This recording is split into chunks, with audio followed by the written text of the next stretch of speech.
Oh, it's great to have you here, and it's great to be here. 6,000 people. We were here for the Golden Slipper, and look, there were crickets, and we were right in the middle of when the pandemic hit hard, but 6,000 people. You and I are both Western Suburbs boys. Love this place. This will sing this afternoon. Oh, it certainly will. I think there's plenty of people that are absolutely rapt to be here on course today, and as you say, compared to Slipper Day where it was quiet, 6,000 here will be humming.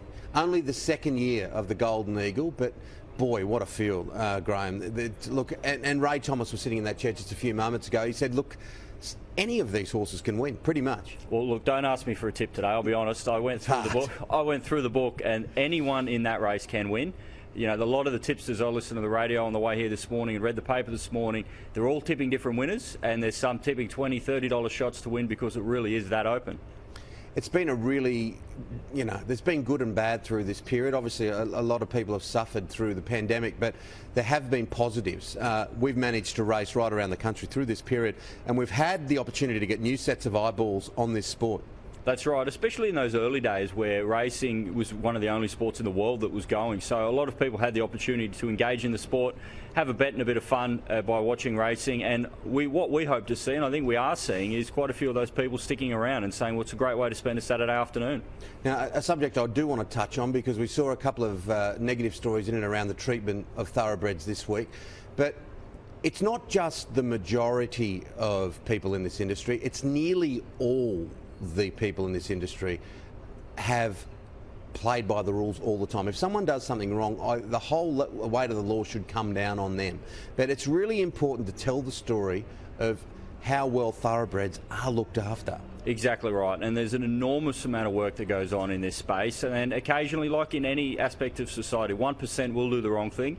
In our instance, it's far less than 1%, but there's a few that do the wrong thing. We identify them and we nail them. So when it's brought to our attention, we'll prosecute that. Earlier this year, just a few months ago, we banned a couple of trainers for 3 and 4 years for not doing the right thing with their horse when they're retired.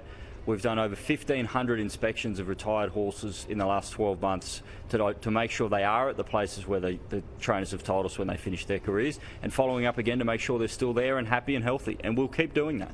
Well, it's a very personal thing for me, because my wife works with your team, Team Thoroughbred, and they're so passionate in the amount of work they do, and they are meticulous. 100% right. There's not only a lot of policy and rules and structure in place in that, there's heart and soul.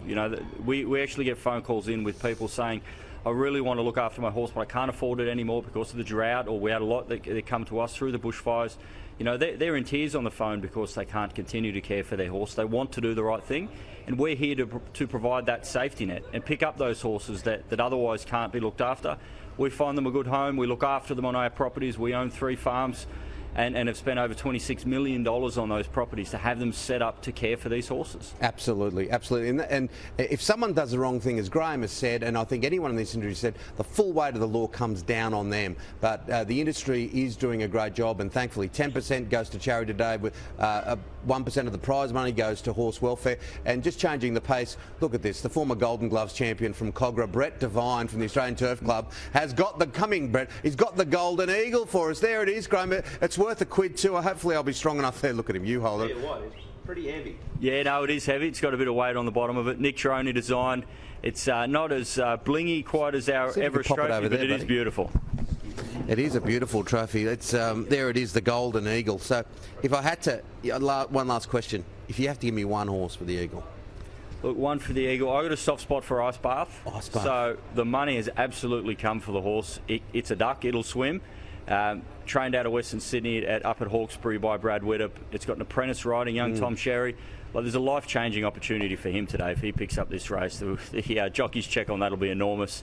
So I'll be cheering Ice Bath home in the Eagle.